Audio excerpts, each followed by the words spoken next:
అంటే సార్ మనం last time like ఇట్లా ఈ లెటర్ ఏంటి సరే అంటే నిజంగానే కవిత గారు రాసారా? లేకపోతే ఇంకెవరన్నా కావాలని జేస్తున్నారా అని సార్ మీరు ఊహించారా కవిత గారు ఇట్లా బయటకొచ్చి ఇట్లా ఇంకో పార్టీ పెడుతుందని? పార్టీ పెడుతుందో లేదో తెలియదు ఇప్పటికి గూడా. హ్మ్. బట్ ఆమె ఇంట్లో ఆమంటే అందరికి అభిమానం. హ్మ్. వాళ్ళ తల్లికి గానీ, కేసీఆర్ గారికి గూడా మొదటి నుంచి ఒక రవ్వ కవిత అంటేనే ఎక్కువ అభిమానం ఉండేది. హ్మ్. ఆమె చాలా సార్లు సతాయించింది కేసీఆర్ గారిని ఆమె పెళ్లి విషయంలో గానీ, తర్వాత గానీ హ్మ్. చాలా సార్లు సతాయించింది. కానీ ఆయనకొక ప్రేమ అనేది ఉండేది. బిడ్డ మీద ఎక్కువ ఉంటది తండ్రికి అని అంటాం గదా! హ్మ్. బట్ ఇంత గ్యాప్ వస్తదనైతే నేను ఊహించలేదు. హ్మ్. ఆ లెటర్ బయటికి రావడంతోనే కొద్దిగా నేను షాక్‌కు గురైనా. హ్మ్. ఎందుకంటే వరంగల్‌లో మీటింగ్ జరిగి 4 రోజులు కాలేదు. ఇంత త్వరగా ఇట్లా రావడం అనేది పార్టీకి మంచిది కాదు. ఇప్పుడిప్పుడే ఏందంటే కొంత సింపతి వస్తున్నది. కాంగ్రెస్ మీద వచ్చే వ్యతిరేకత కొంత బీఆర్ఎస్ వైపు అనుకూలంగా వస్తున్నది. అవును. ఈ టైంలో ఇట్లా చేయడం అనేది కరెక్ట్ కాదు అనేది నాకుండే.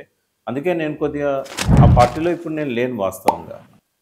పార్టీ ఫౌండర్‌గా నాకు తీసేయలేని పేరుంది. హ్మ్. ఇప్పటికైనా టీఆర్ఎస్ ఫౌండర్ కాబట్టి టీఆర్ఎస్ ప్రకాష్ అనే అంటారు. హ్మ్. బట్ ఇప్పుడు పార్టీ పరంగా నాకు ఎటువంటి సంబంధం లేదు.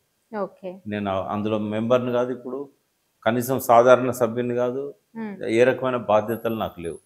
కానీ ఒక అభిమానం ఉంటది. ఎందుకు అంటే నేను పెట్టిన మొక్క గదా! అవును.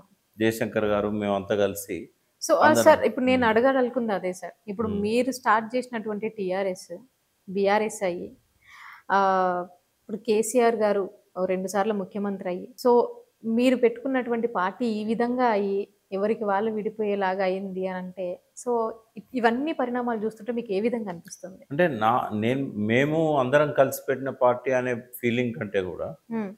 తెలంగాణకు ఒక స్వీయ రాజకీయ శక్తిగా ఒక పార్టీ ఉండాల్సిన అవసరం ఉంది. హ్మ్. ఎందుకంటే స్వయం పాలన 10 సంవత్సరాలు చూసాం మనం 9.5 సంవత్సరాలు. స్వయం పాలన ఆ వైభవాన్ని చూసిన తర్వాత మనకేం కావాలనో మనమే నిర్ణయాలు తీసుకునే పరిస్థితి హ్మ్. మన స్వీయ రాజకీయ శక్తిగా ఎదిగిన పార్టీకే ఉంటది.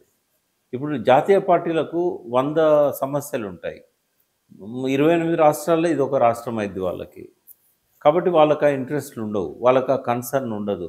మనం ఒక్కరమే కాదు కదా! వాళ్ళకి దేశంలో మనం ఒక చిన్న భాగం. అవును. కాబట్టి బీజేపీ అయినా, కాంగ్రెస్ అయినా జాతీయ స్థాయిలో ఆలోచించే వాళ్ళు ఇక్కడ స్థానిక సమస్యల పట్ల గానీ, స్థానిక నాయకత్వం పట్ల గానీ, అంత క కలివిడిగా ఉండడం గానీ, అందుబాటులో ఉండడం గానీ, విషయాల పట్ల అవగాహన ఉండడం గానీ జరగదు. హ్మ్. ఇప్పుడు తెలంగాణ కోసం 14 ఏళ్ళు కష్టపడ్డ కేసీఆర్‌కి ఓ 7, 8 సార్లు ఎమ్మెల్యేగా, 3, 4 సార్లు ఎంపీగా గెలిచిన కేసీఆర్‌కి ఇక్కడ ప్రాంతం పట్ల అడుగడుగునా ఆయన తిరిగిన ప్రదేశాల పట్ల, ప్రజలు పడ్డ బాధల పట్ల ఆయనకుండే కన్సర్న్ ఎక్కడ ఢిల్లీలో ఉన్న రాహుల్ గాంధీకి ఎందుకుంటది?